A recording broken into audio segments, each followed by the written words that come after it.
C'est l'heure du Journal de l'Afrique. Soyez les bienvenus sur France 24. À la une ce soir, cette nouvelle étape importante en vue de l'élection présidentielle d'octobre en Côte d'Ivoire. Ce jeudi, la collecte des parrainages a commencé. Le président sortant, Alassane Ouattara, ne s'est pas encore prononcé sur ses intentions. Nous serons à Abidjan dans ce journal. La conférence de presse de la FCM 23 à Goma, dans l'est de la République démocratique du Congo. Il s'agit de leur première prise de parole depuis l'accord entre Kigali et Kinshasa. Ils ont émis leurs propres conditions, parmi elles l'abandon de toutes les poursuites judiciaires à leur encontre. Nous serons à Kinshasa dans ce journal. Et puis à la fin de cette édition, on reste en République démocratique du Congo pour toute autre chose. On vous parle ce soir de la rumba congolaise et de un documentaire qui est réalisé et produit par Yamina Benguigui, un coup de projecteur sur les divas de la rumba congolaise, ces artistes parfois éclipsés parce que femmes. On en parle avec notre invité tout à l'heure. Coup d'envoi de la collecte des parrainages en Côte d'Ivoire. Après de 4 mois de la présidentielle, une étape cruciale qui démarre alors que 4 candidats de l'opposition ont été définitivement exclus de la liste électorale et que le président sortant, Alassane Ouattara, n'a toujours pas levé le suspense sur ses ambitions. Les détails à Abidjan de Julia Guggenheim. C'est la deuxième fois depuis l'élection présidentielle de 2020 que les candidats devront se plier au parrainage citoyen. Ils auront jusqu'au 26 août pour fournir une liste de signatures comprenant au moins 1% de l'électorat local dans 17 districts autonomes ou régions de leur choix. Un moyen de limiter les candidatures fantaisistes, lit-on dans un document de la commission électorale indépendante. En 2020, seulement 4 dossiers sur 44 avaient finalement obtenu l'accord du Conseil constitutionnel à la suite de cette étape. Nouveauté cette année, la collecte pourra être réalisée de manière numérique. Ce mercredi, ils étaient donc 31 candidats ou leurs représentants à venir récupérer leur kit biométrique auprès de la commission électorale indépendante. Parmi eux, des représentants de Tidjane Thiam, mais aussi de Laurent Gbagbo. Malgré le fait que ces derniers soient inéligibles, eh bien, ils continuent leur préparation pour l'élection présidentielle. Cette étape des parrainages a par ailleurs été critiquée par une partie de l'opposition. Le PDCI la considère comme une entrave déguisée à la compétition électorale et 2 candidats indépendants ont dénoncé le fait que ce système violerait le secret du vote. Une critique qu'a réfutée la CEI, affirmant que la confidentialité des parrains était bien garantie. On part à présent à Goma, dans l'est de la République démocratique du Congo, où les rebelles de la FCM 23 ont pris la parole pour la première fois depuis la signature de l'accord entre Kinshasa et Kigali. Cette conférence de presse était l'occasion pour eux d'annoncer une série de revendications. Pour rappel, la FCM 23 occupe de larges parties du territoire dans l'est du pays. La correspondance à Kinshasa d'Aurélie Bazara-Kibangula. Les responsables de la FCM 23 exigent l'abandon de toutes les poursuites judiciaires à leur encontre. Kinshasa a notamment émis des mandats d'arrêt contre Corneille Nangaa, l'un des chefs rebelles. Autre revendication de la FCM 23, la libération de 700 prisonniers et la réouverture des banques dans les zones sous leur contrôle. Enfin, les rebelles demandent à Kinshasa de respecter un cessez-le-feu. Alors c'est la première fois que la FCM 23 exprime publiquement sa position dans le cadre des négociations de Doha. Selon eux, ces exigences pourraient favoriser un accord de paix dans le cadre des discussions facilitées par les autorités qataries. Il faut dire que cette prise de parole de l'AFCM 23 intervient quelques jours après la signature d'un accord de paix entre le Rwanda et la RDC à Washington. Un accord qui prévoit notamment le retrait des troupes rwandaises du sol congolais et la neutralisation des FDLR. Alors même si cet accord de Washington ne mentionne pas l'AFCM 23, il pourrait avoir un impact sur le mouvement rebelle. Selon les Nations Unies, la FCM 23 est soutenue activement par le Rwanda. Kigali a même joué un rôle décisif, selon l'ONU, dans la progression du M23 dans l'est du Congo. Et cet accord de paix entre le Rwanda et la République démocratique du Congo a été signé vendredi dernier sous l'égide du Qatar et de Washington. Dans un entretien, Marc Perelman a demandé à Massad Boulos, conseiller Afrique pour les États-Unis, si cet accord avait des chances d'être respecté. Écoutez. Il s'agit d'un accord historique. Comme nous le savons tous, ce conflit dure depuis plus de 30 ans et les gens souffrent. Plus de 6 millions de personnes ont perdu la vie. Oui, il y a peut-être eu des accords antérieurs, dans une certaine mesure, sur certains aspects du conflit, mais il n'y a jamais eu d'accord global comme celui-ci. Et ces accords antérieurs ont pu être signés par, disons, différents niveaux officiels, certains au niveau des services de renseignement ou autres. Mais il n'y a jamais eu d'accord global comme celui que nous avons aujourd'hui. Et ce soir, on va rester dans la région, en République démocratique du Congo, mais aussi en République du Congo pour vous parler de la rumba congolaise et du rôle clé des femmes dans la promotion de cette musique. La réalisatrice et productrice Yamina Benguigui vient nous présenter son film Rumba congolaise, Les héroïnes, qui met à l'honneur ces femmes, ces divas de la rumba oubliées ou dont le rôle a parfois été sous-estimé ou éclipsé. Mais avant d'en parler avec elle, on écoute une de ces divas de la rumba, Mbilia Bel, au micro de notre correspondante. Elle revient sur les secrets de sa réussite. Écoutez. Ma réussite, c'est à cause de belles chansons. Les chansons profondes, les mélodies, des belles mélodies. Et ensuite, des belles paroles, les paroles qui touchent. C'est ça le secret. Et puis, j'ai la discipline. Je suis très disciplinée. Ça demande beaucoup de discipline, surtout nous les femmes. Il m'a toujours dit, Mbilia Bel, tu sais, si tu aimes ta carrière, il ne faut pas se donner au mariage. Ça ne marche pas.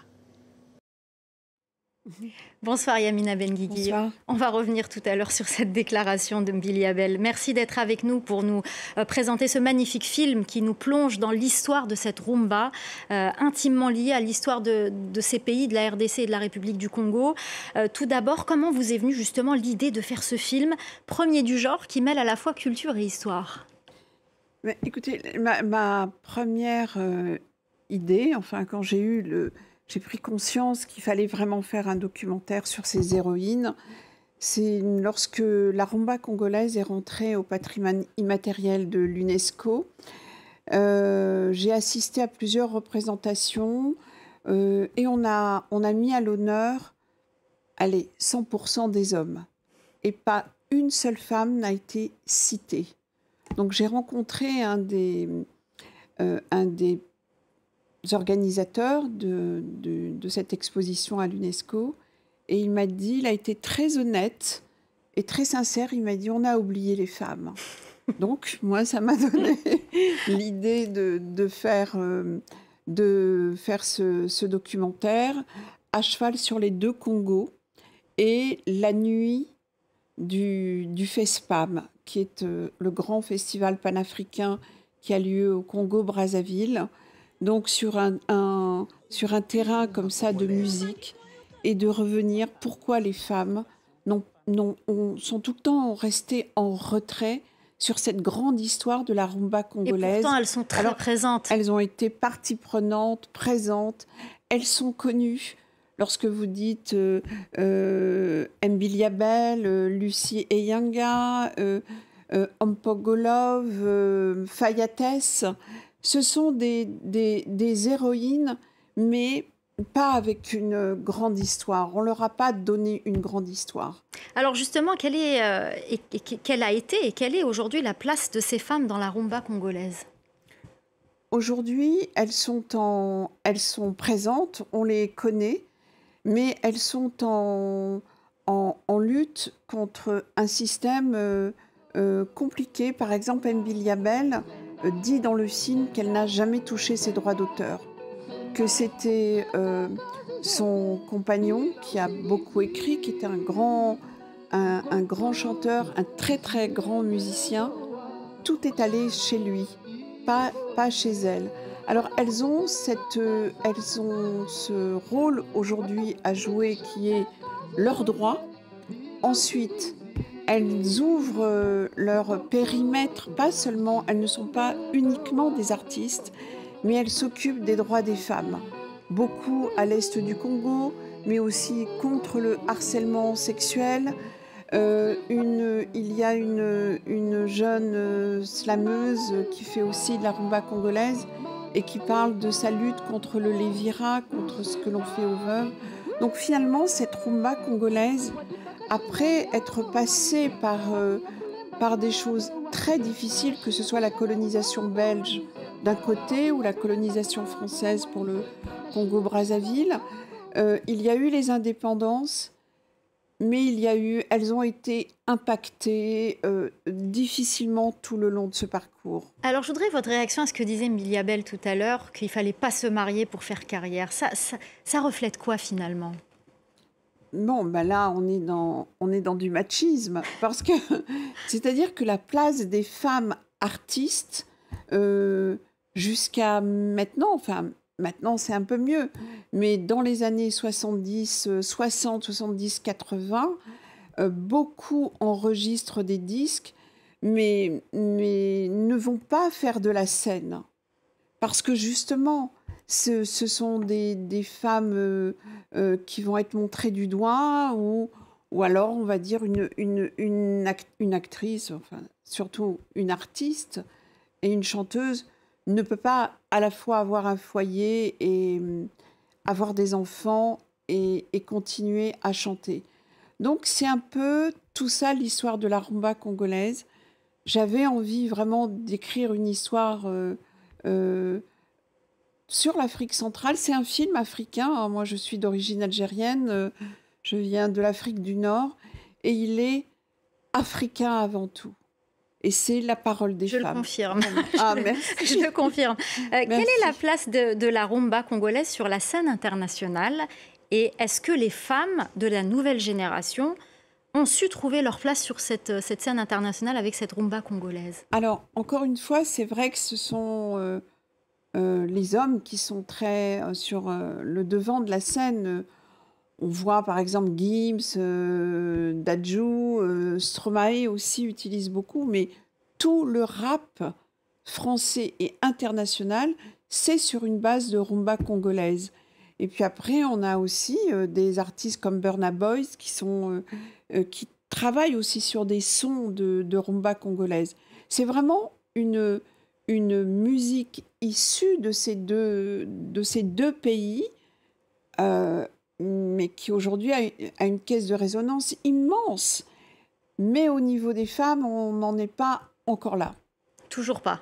Toujours pas, mais je pense que ce film va y participer. Alors justement, votre film sera diffusé aussi sur le continent africain. C'est un film africain qui sera c'est un film africain accessible aux Africains. Donc avec Canal+, et Canal+ Afrique, on a décidé avec les salles Olympia, les salles de cinéma, on va commencer par le Congo-Brazzaville, ensuite on ira à Kinshasa et on continuera sur plusieurs villes, sur plusieurs pays. Nous allons le sortir en salle de cinéma pour susciter le débat et pour moi, c'est ça mon avant-première. Elle est d'abord en Afrique. Alors, est-ce que vous avez appris quelque chose, découvert quelque chose en faisant ce film sur cette rumba et sur ces femmes surtout ? Moi, j'ai découvert par exemple que pendant la colonisation belge, on en parle très peu, mais vraiment la façon d'exclure la femme de l'espace public, puisque ce n'était pas un projet pour les femmes, la colonisation moderne, comme ils disaient. Ils avaient un projet pour les hommes, pour les Congolais, mais pas pour les femmes. On le voit très bien dans le film, d'ailleurs. Oui, on le voit dans le film. Donc les femmes avaient interdiction de circuler dans les rues. Interdiction de circuler dans les rues. Ça m'a choquée. Vraiment, c'est un historien qui en parle très bien dans le film. Je me suis dit, vraiment, elles reviennent de très, très loin. Le statut des femmes, on n'imagine pas à quel point la colonisation a été terrible. Mais terrible, répressive. Si elles sont dans les rues, si elles traversent une rue, elles doivent payer une taxe. Donc, vous imaginez si elles passent sur le devant de la scène et elles se mettent à chanter. Donc, elles ont commencé discrètement. Elles devaient appartenir à des associations de femmes. Et d'ailleurs, Lucie Ayanga, son premier titre, ce sera Bolingo, il y a la joie. du nom de son association féminine. Et est-ce qu'il y a une de ces artistes qui vous a le plus touché? Lucie Eyanga. Et il y a une voix, je n'ai pas eu l'occasion de la filmer parce qu'elle était prise tout le temps. J'ai Fayattès que j'adore et que je trouve très lumineuse, et elle fait partie de cette génération aujourd'hui où elle a une façon de chanter, de s'exprimer, de danser. Et Lucie Eyanga, évidemment, parce que c'est la pionnière, c'est la première femme. Elle est morte dans une solitude terrible. J'espère qu'avec ce film, on pourra peut-être lui rendre un hommage, mettre une maison de la culture à son nom. Mais elle fait partie du patrimoine de la rumba congolaise. Et le message est passé. Et si vous avez un autre message aux jeunes femmes sur le continent ou même dans les deux Congos qui veulent se lancer dans une carrière de rumba congolaise? Alors, moi, je dirais que la culture est exceptionnelle.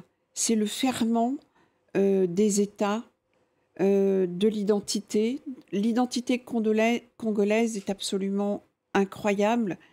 Et la rumba en fait partie. Mais la danse de la rumba congolaise, ils sont très serrés, hommes et femmes. Et je pense qu'il faut aujourd'hui que les hommes participent à leur laisser aussi de la place. Le message est passé. Merci beaucoup Yamina Benguigui. On va se quitter en musique avec ces répétitions de Mbili Abel, tournées par notre correspondante. C'est la fin du Journal de l'Afrique. Restez avec nous, l'info continue sur France 24.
The ones on mountaintops may survive. It depends on how able they are to migrate to higher altitudes. But if it gets too hot and too dry, many species, not just proteas, are going to die. We're looking at a completely different vegetation type in the future.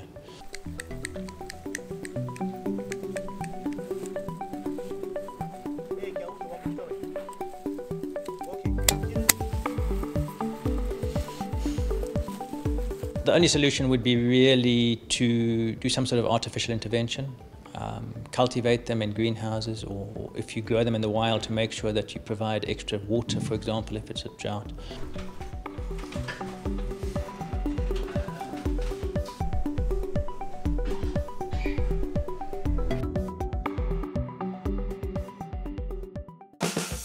Retrouvez la météo avec Harmonie Mutuelle. Harmonie Mutuelle accompagne les entreprises, les entrepreneurs et leurs salariés pour agir plus tôt, plus vite et autrement avec le mouvement de l'éco-santé.